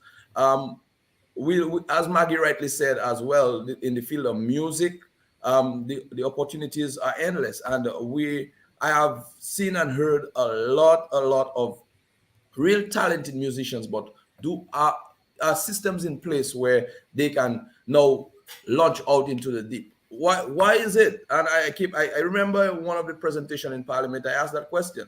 Seeing that the amount of money that is being spent on foreign artists in comparison to what is spent on the local artists, that means we haven't produced world-class artists as yet. We're not receiving the fair share of the market. And how are we now as Dominicans to really inspire hope into our young people? Firstly, we need to also remind them that they don't just focus for our local setting. We can reach out to tap into opportunities which are out there and really make way for ourselves. We can't continue to remain in that situation of dependency. Once you are able to be independent of central government, you are well on your way. And although in the situation that we are in, our government have really long-reaching arms in various sectors, and that in itself serves as a crippling factor for our young people. But nonetheless, if you are determined and you commit to your commitments, you are well on your way to really getting past that difficult situation. The opening up of new markets, and we continue asking for that in various fields, in agriculture, in sports, in music. We need to be able to put our talent out there so that we could get the just rewards from it. And again, I just want to point back on the point that Mr. Peters brought out: sports. How do we look at sports? How do we look at things as a business model as opposed to a recreational aspect of our life? I look at our national football teams. Most of these young guys go to their ordinary jobs or to their jobs, work 8 hours, and then come back to train. And how are we now to compete with nations who have been paying the teams, investing heavily into putting in the structures in place, paying their players to train professionally? How are we to compete at that level with the others? And then it comes back to they getting 11 love, and they come back demoralized. And are you going to instill hope in them for that? No. I look at the training of athletes in gardens. I mean, it's not the best. It's not the best for any athletes. That the terrain itself is not conducive to proper training, and the resources. Most of the coaches are volunteers. And do you expect a young person to aspire to be a volunteer coach for 15 years? And we see in other fields where individuals are able to make a living out of that. And that begs the question: what are we doing as a country to ensure that we highlight those who have done well, so that it could now foster that level of aspiration or hope in a sense for the others who are behind? How many of us are really idolize those who have been successful? How many of us are really, or how many times do you hear our government really come and congratulate those who have been doing well for themselves, the local businesses? Most times you hear, if they end up getting into the news, basically where their loyalty lies. And that is one of the things. We are not operating as a community. We are operating just disjointedly based on party colors, based on individual preferences, and it does not really rile up individuals to really do their best. I think also the culture of mediocrity that exists. How do you do the basic things, expect to get the best rewards? And unless we are able to implement this cultural shift, then we're not going to see the exemplary performances from individuals that will then in turn create or foster a greater sense of pride and hope for the new generation. So we have to look at it not just as coming and giving a big idea or the big thought or the great moment, but we have to look at it from bottom up. Look at what systems can we put in place to ensure that we limit the individuals from feeling depressed. We limit individuals from going into other non or unproductive sectors. And Clement, let me just jump in because I think we have a call. So sorry for interrupting you. Lambi, do we have a call? Yes, we do. Let's take this call. Go ahead, caller. Thank you very much for being there, and thanks for your patience. Okay. Good night, Lambi. Good night. Good night, Mistress Matthew. Good and night. good night to your panel. Oh, I want to say this is a very, very great program, very informative, very, structured to at least elevate the young people in this country. But Miss Simon, one thing we don't forget is to educate our young people the difference between a democratic system and a dictator system. Most of the young people in this country knows one administration, majority of the young people, and the administration of Roosevelt Skerrit, who is a dictator. And all you are educated, I myself don't even have a school living certificate, so I'm sure you know better than me. Dictators' policy is to impoverish their citizens so that they can control their mind, that they can tell them what to do and what not to do, prevent them from listening to any educational program that will open their mind. They do not want people that is educated around them, because the educated people will see that they're not doing nothing in their benefit. So they will do everything to keep you poor and foolish so that you cannot contest against them. And I think that is what we're missing in this country, to educate the young people about democracy and dictatorship. Thank you. Yes, thank you for that observation, Caller. You're certainly right with that. Whitney, I want to come over to you. Clement, were you essentially done with your comments? Well, I also wanted to further point out on staying connected with the young people. And previously we had the discussion where the people used to consider the young people as being lazy. And really and truly, I think that's one of the myths that's wrong. Young people have found themselves being able to work smart as opposed to working hard. So traditionally, you would use a lot of muscle.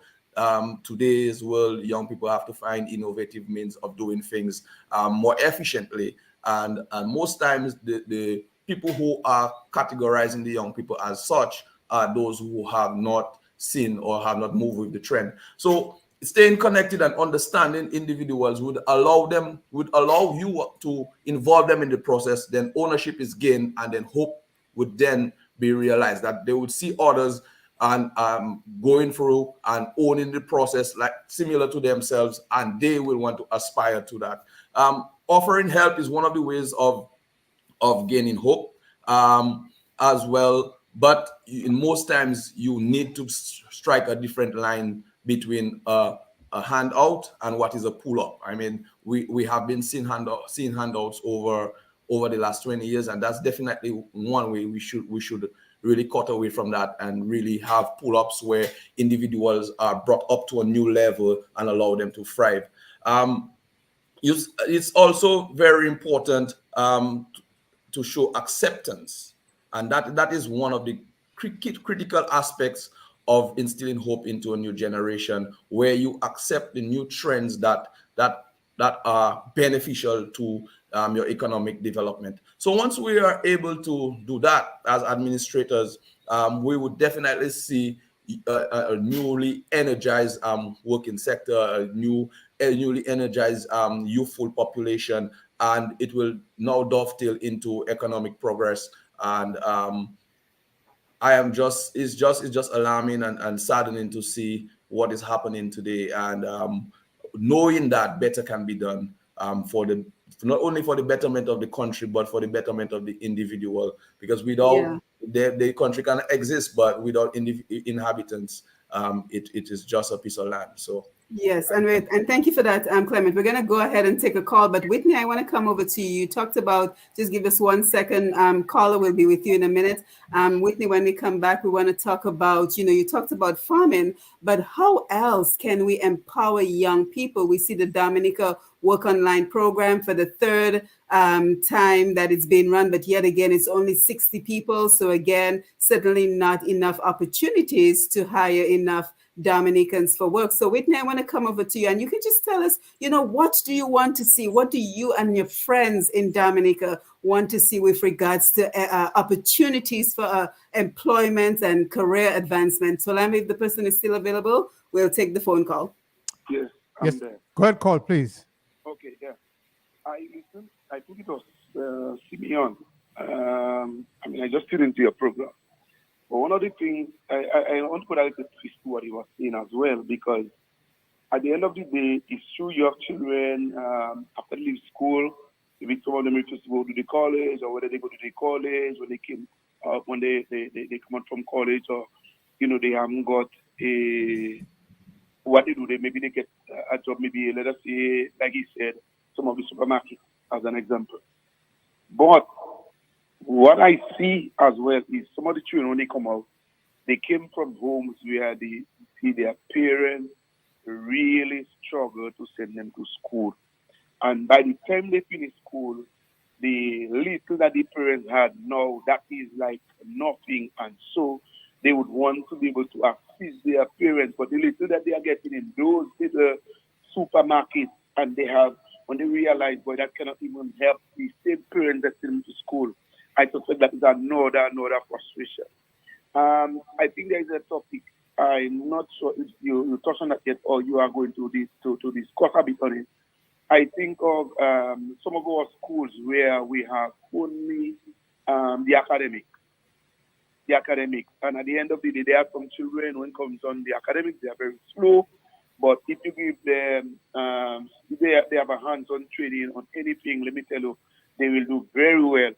And I find it that, we in a society just trying to impact the academics, and those children might only leave school, they still cannot get a job. But if we can give them some skills, trust me, at the end of the day, they can learn something, and maybe when they leave school, they can either open their own business, or it's easier for them to go, whether it's in a workshop, whether it's auto mechanic, whether it's joinery, or whatever, But I think it is important that if we could empower our young people as far as some skills.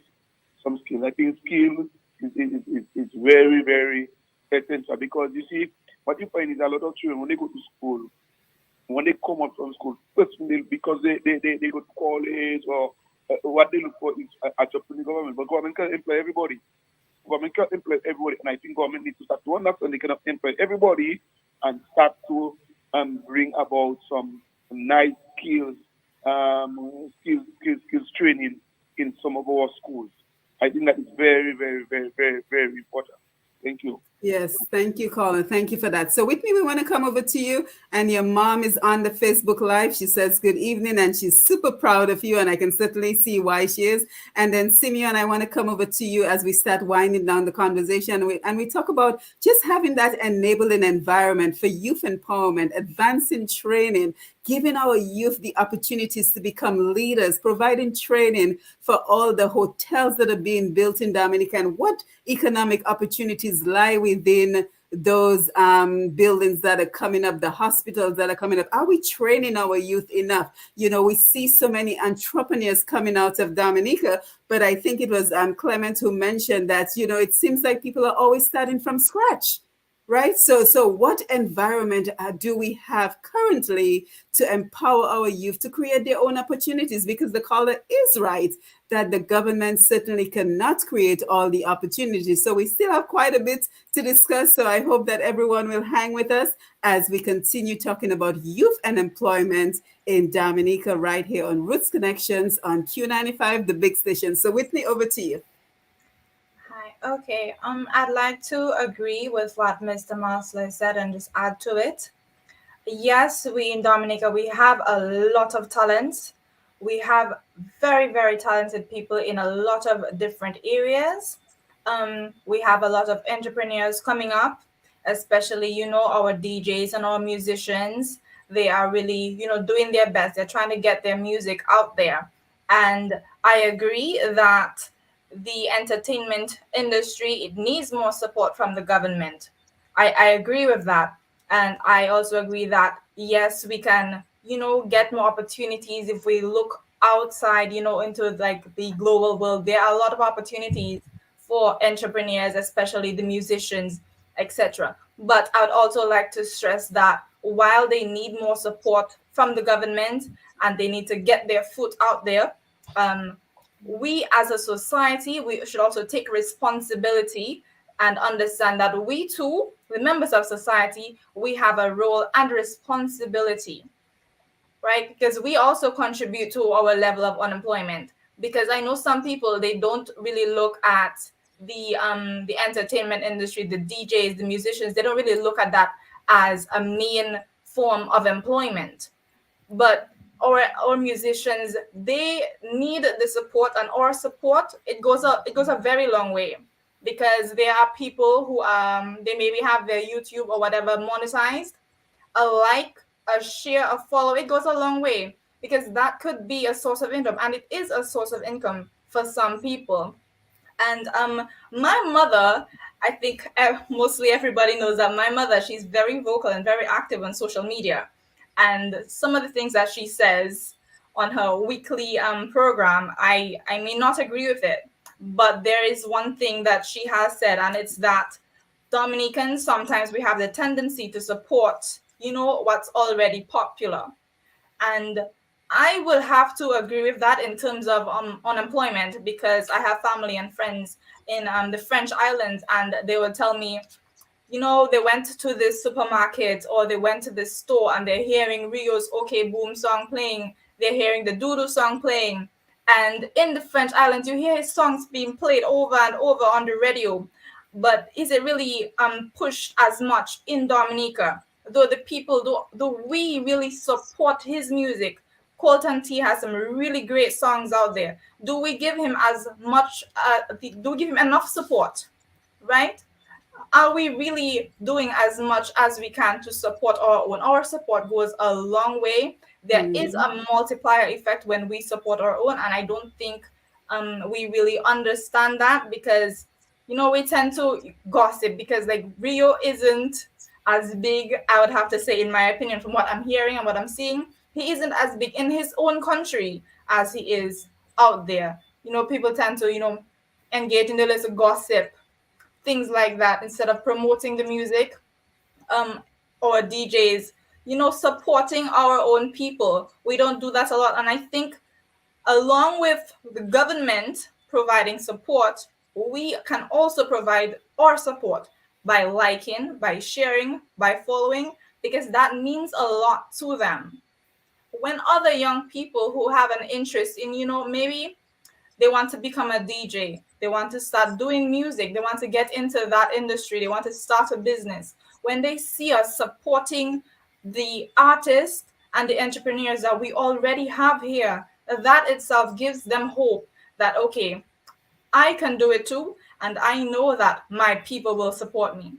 And I think that is very important for us to understand, and we really do need to support our people more. Yeah, absolutely. Thank you for that. So we have about 10 minutes to go around the room and take some final comments. And Simeon will come to you, but let's make sure we take some of the comments on Facebook as well. Judith Giss says, this is a government with no foresight for the young people of Dominica. They had an excellent opportunity to revamp agriculture with the cannabis industry and make agriculture more attractive to the young people. And they made a mockery. How very sad. We also want to say good evening to Kellyanne Dominica. Vessie Jones is here with us as well. Let's take a couple more comments before we wind down the conversation for this evening. Owen Prosper, let's not forget, there is not a government in Dominica. It is a one-man's rule. Dorian Dorival, the government have no interest in the development of youth. So comments coming in from all over the place. Kerry Lockhart Savage. Something I learned trade. I'm not sure. GSS. I learned the trade. I think she's talking about, was that grammar school? I think that's what she's alluding to. Let's see who else is here. Juanita Prince. Let's take some more comments. Kahina, that is Whitney's mom. Thank you for being here. Sherms Cook. Mind-boggling as to why Dominica adopted the pattern of teaching only for standardized tests like the USA. It hasn't worked in the USA, so why implement a failed system? Not all students will excel solely on this type of teaching. Technical tradesmanship is going nowhere. Prepare them for working the farm to work in the business. Gina Cassell, what about those who goes to work and they can't get pay when they have worked? Bernard Arlene is checking in. Good to see you, Bernard. Jennifer in St. Martin, always wonderful to have you on. Sherms, we can't compete with anyone else but ourselves because the talent or sport has not been supported nor invested in. Gabriel LeBlanc, fear not, the Patriots of Dominicans, eyes have seen, ears have not heard, hearts have not understood what is in store for them that love the Lord of Dominica. Ramsey Jacques, the issue is the vision. Without a vision, there can be no plan. Without plan, there is no strategy. Hence, the youth is wasted. Marshall, youth unemployment, reason why, and what solutions. Tonight presentation is nearing its end. So thank you for the recap, Marshall. So Simeon, still so much to unpack, but we are at the end of the program. So in the next 10 minutes, we have to go around the room and wind down the conversation. So what stands out for you, Simeon? What would you like to comment on? Where to start? Yeah, let me just say that when it comes to development, okay, any aspect of development, be it physical, but particularly human, you have, somebody said it in one of comments, you have to have a vision, okay? Yes. You have to have a vision in order for you to execute a plan.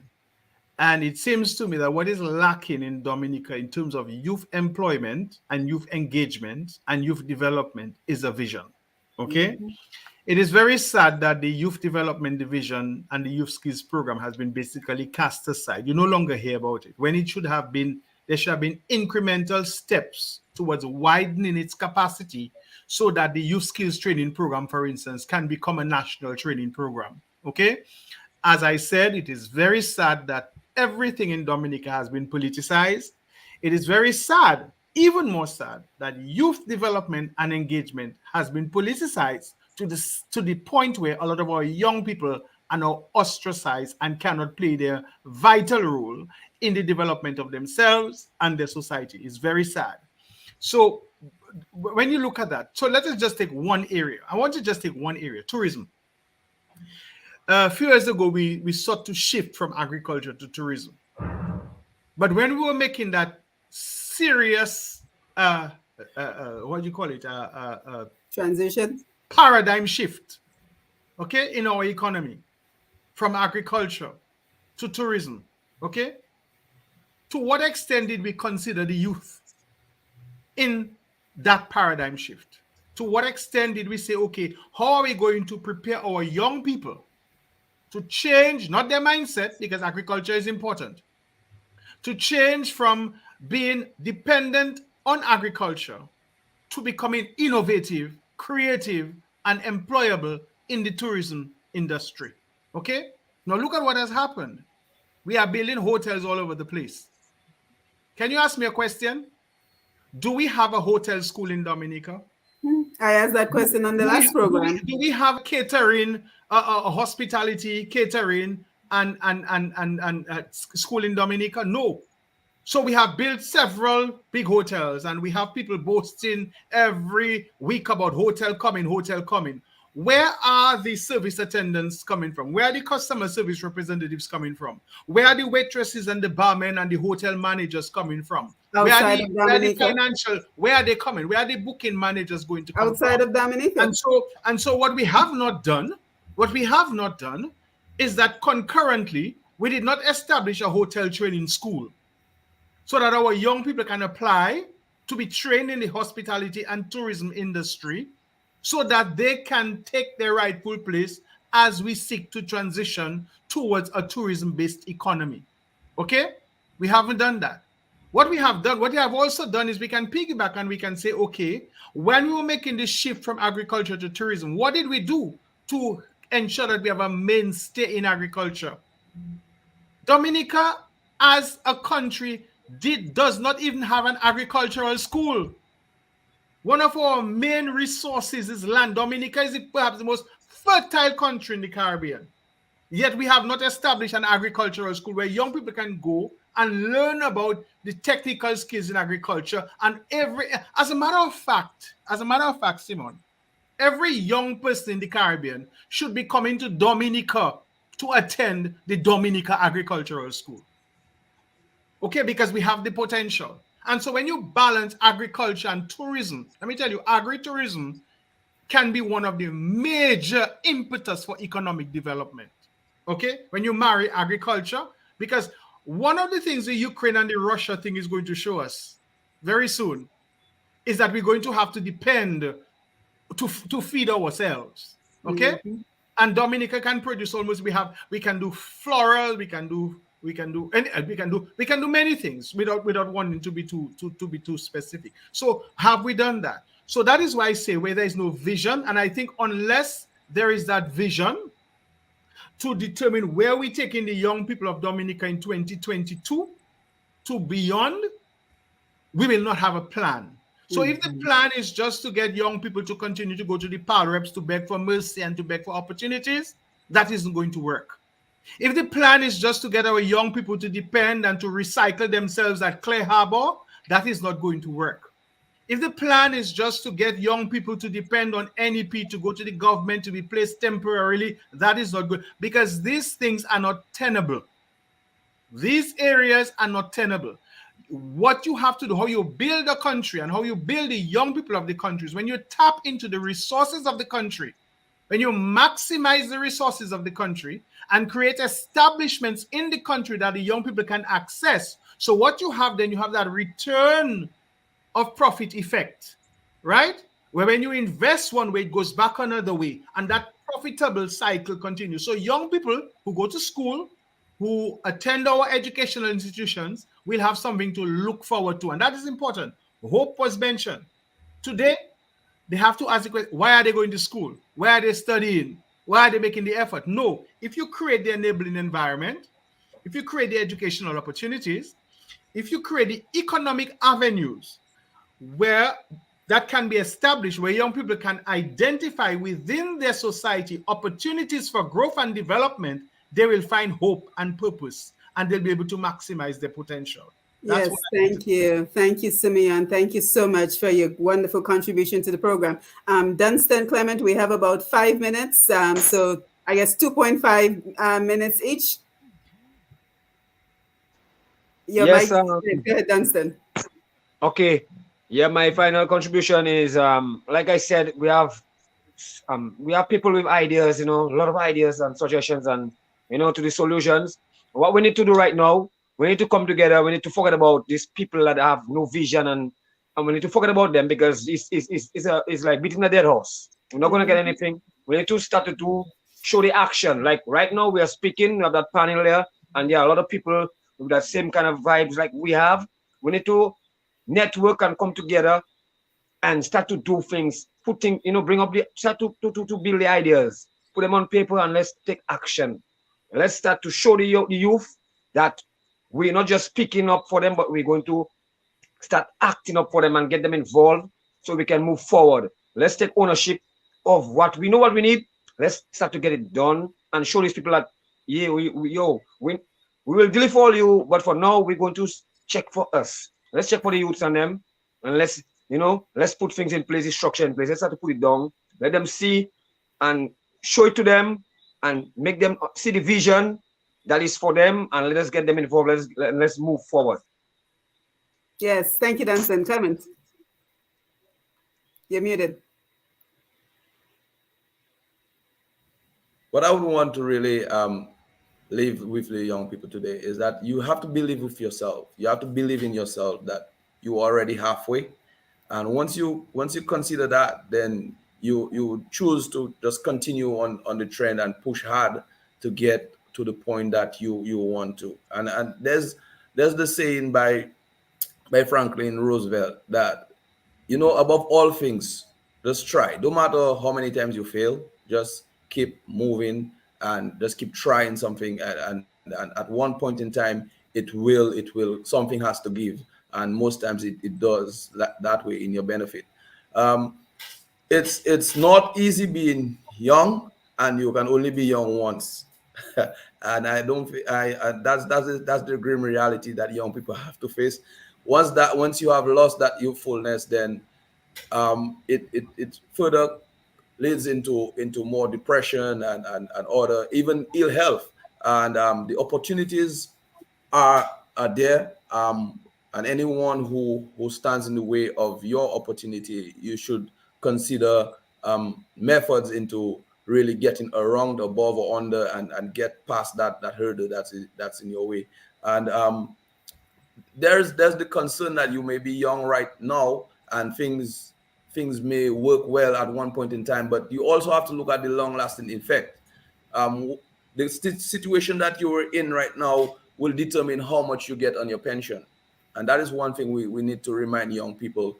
No matter in what you engage at this current time, you need to look forward to retirement and what would be the most beneficial thing to you at that point in time, where you become most needing of things. And that is also very critical to those who especially are employed into jobs which are really underpaying them, and that is critical to take note. I just want to again and then thank you, Simone, for the opportunity. Thank the panelists for really contributing greatly. I took a lot of notes. Mr. Joseph, with his wealth of experience and knowledge that he always highlights whenever he speaks, and Dunstan and Whitney, I can just wish each and every one of you well, and we continue in the fight for Dominica. We continue in the fight, no matter our differences. We have one commonality, which is the best interest of all Dominicans. Thanks. Yes, and I couldn't have said it better, Clement. So Whitney, Clement, Dunstan, Simeon, your wealth of information and the energy and the passion you brought to the program, I certainly want to thank you. Lambi Sherwin, thank you for keeping us connected and taking the calls. And, despite the challenges, we have to ensure that our young people remain our top priority. And I agree with Dunstan. It has to go beyond the conversation. And that's exactly what we're doing. So we're starting with this conversation, and the conversations are always very important. But what I am doing, and I thank Mr. G for this opportunity to be on, Roots Connections on Q95, because what we are seeing is an opportunity to walk the talk. So through this program, Roots Connections on Q, as well as my other program, pushpast10.com, PUSHPAST10, is we're creating an international community. We're creating an international village where we can bring all these resourceful people together. And mind you, not everyone wants to be involved, and that's okay. Because yes, we need those national policies that don't seem to be coming. That wonderful national policy that Simeon told us about from Jamaica and Trinidad. Yes, we would love to see those implemented. But in the meantime, while they're not forthcoming, what do? Sit and wait and have our people suffer? Or do we bring our resourceful people together to create the opportunities for economic empowerment, to create opportunities for financial independence? And who knows what else can come when people realize that they're financially independent, what other decisions they may be able to make. So it is great to have these platforms as the world is completely open. There's no borders because we're now in a digital space, to be able to fulfill this mission of bringing all the sides, unite Dominica, red and blue and green and pink and yellow, under one mission: economic empowerment and financial opportunity. Because at the end of the day, it boils down to, can our people be financially independent? Can we pay our bills without a handout or help from our family and from our friends? Can we put food on the table? Can we send our children to school? Can we contribute to Social Security for our later years? So I want to thank everyone for being here. Q95 listeners at home and abroad, Mr. G and the Q95 family, thank you so much for being here. So as the world continues to evolve and we continue to look at changes and we continue to tap into our experts, we hope that you will join us again for another episode of Roots Connections on Q with me, Simone Matthew, as well as our guests, as we tap into our expertise at home and abroad for concrete and practical financial and economic opportunities for Dominicans all over the world. So again, thank you for being here. Don't forget to follow Q95 FM radio, as well as Push Past 10 on Facebook. Jump on the YouTube channel and jump on Q95da.com for all the best in Dominica programming. So again, good evening, everyone, and thank you for being here. Panel, exceptional job. We should do this again pretty soon. Oh, before we leave, let's just say final good evenings to some folks who joined in late. Matthew Jordan, Teresa, Nontis, Isadore, nice to have you. Marvelyn Breedy, and let's see, Shari Bryant. We always want to make sure we acknowledge our audience on Facebook, and October's is here. So again, thank you, everyone, and have yourself a wonderful evening. Take care. Bye.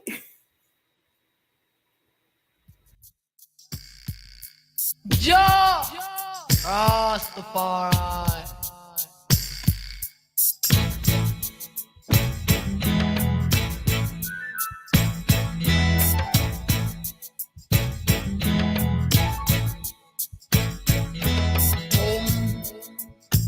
Oh, oh, children, home. Wanna go home. Oh, yes, children, home. Got to go. Yeah, we've been trodden from tendencies right on through revelation.